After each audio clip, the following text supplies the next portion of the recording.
Internete mes visi gražus, visi laimingi, pasitikinti savimi, įdomus. Kiekvienas įrašas lyg vitrina, kuri neslėpia tai, ką mes norime parodyti pasauliui. O iš tikro, po ta virtualia šypsena, nuovargis, nerimas, vienatvė, kurios niekas nepamatys. Ten, kur filtrai glosto veidą, žodžiai skamba taip, kaip reikia.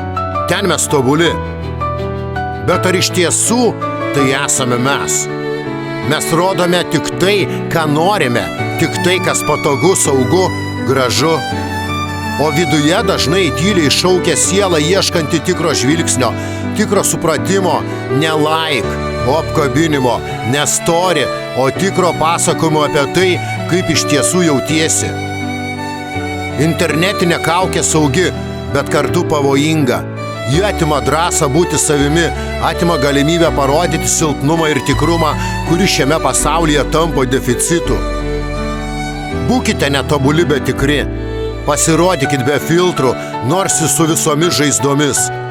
Nes galiausiai tik tikrumas gydo, tik tiesa išlaisvina. Real Dreams.